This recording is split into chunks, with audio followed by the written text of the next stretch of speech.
Value research Hindi के podcast में आपका स्वागत है।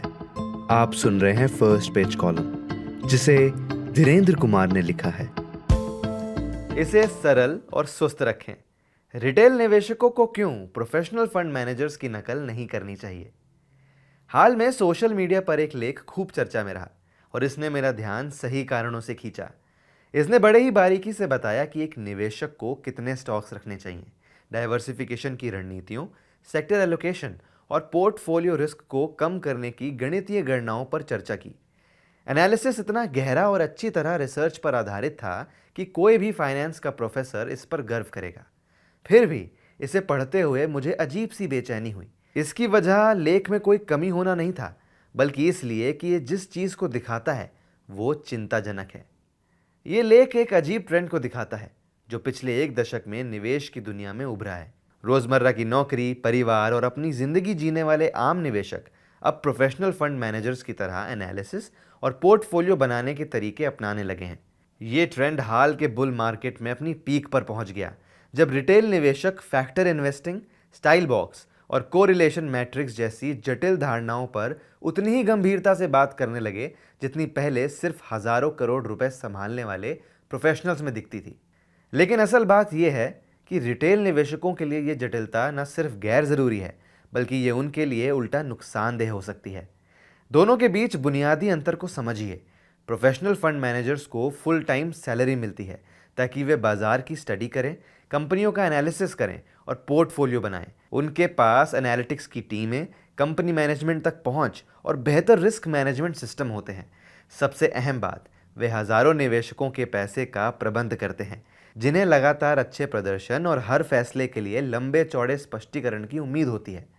दूसरी ओर रिटेल निवेशक के पास निवेश के फैसले के लिए शायद हफ्ते में 1 या 2 घंटे ही होते हैं। वे अपने पैसों का प्रबंध करते हैं, जिसके पीछे रिटायरमेंट या बच्चों की पढ़ाई जैसे स्पष्ट और लंबी अवधि के लक्ष्य होते हैं। उन्हें अपने फैसलों को किसी और के सामने जायज़ ठहराने की ज़रूरत नहीं होती और न ही उन्हें बेंचमार्क से कम प्रदर्शन करने पर करियर का जोखिम झेलना पड़ता है। फिर भी न जाने कैसे रिटेल निवेशकों को ये समझा दिया गया है कि उन्हें प्रोफेशनल्स की तरह सोचना होगा। वह ये सोचने को मजबूर हैं कि क्या वैश्विक बैंकों की तुलना में भारतीय बैंक ओवरवैल्यूड हैं या वैल्यू स्टॉक्स मौजूदा इकोनॉमिक साइकिल में ग्रोथ स्टॉक्स से बेहतर हैं। वे सही सेक्टर एलोकेशन और अपने पोर्टफोलियो में अलग अलग मार्केट कैपिटलाइजेशन के बीच डाइवर्सिफिकेशन को लेकर तनाव में रहते हैं। ये जटिलता फाइनेंशियल सर्विसेज इंडस्ट्री को छोड़कर किसी के लिए भी फायदेमंद नहीं है, जो भ्रमित निवेशकों को ज़्यादा प्रोडक्ट्स बेचकर फ़ायदा कमाती है। म्यूचुअल फंड इंडस्ट्री खासकर हर संभावित निवेश थीसिस को पूरा करने वाली विशेष स्कीम्स की एक बड़ी दुनिया बनाकर फल फूल रही है। क्या छोटी कंपनियों में निवेश करना चाहते हैं? इसके लिए एक फंड है। क्या टेक्नोलॉजी होल्डिंग्स में ESG फैक्टर्स की चिंता है? एक और फंड आपका इंतजार कर रहा है।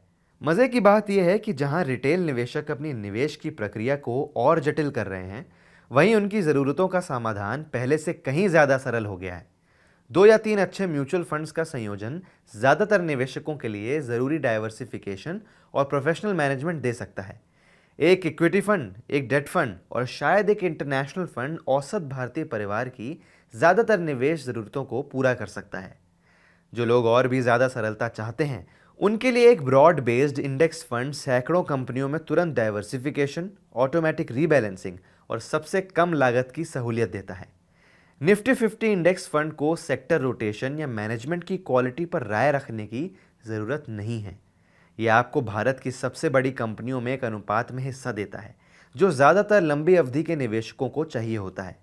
यहाँ ये नहीं कहा जा रहा कि सारी जटिलता बुरी है या हर किसी को एक जैसा निवेश करना चाहिए, बल्कि ये समझना अहम है कि विश्लेषण की जटिलता निवेशक की परिस्थितियों, समय की उपलब्धता और वास्तविक ज़रूरतों के साथ मेल खानी चाहिए। रिटायरमेंट के लिए बचत करने वाले एक आम कामकाजी या ऑफिस जाने वाले को फंड मैनेजर जैसी निवेश प्रक्रिया की ज़रूरत नहीं है। मैंने सालों में जिन सबसे सफल रिटेल निवेशकों को देखा, उनमें एक समानता थी। वे अपनी निवेश प्रक्रिया को बोरिंग रखते हैं। वो कुछ अच्छे फंड्स चुनते हैं, बाजार की स्थिति की परवाह किए बिना नियमित रूप से निवेश करते हैं और बाजार की अंतहीन कमेंट्री और नए प्रोडक्ट्स की अनदेखी करते हैं। वे समझते हैं कि उनकी ताकत बेहतर एनालिसिस में नहीं, बल्कि बेहतर व्यवहार में है, जो बाजार के उतार चढ़ाव में भटके बिना निवेशित रहने की क्षमता से जुड़ा है।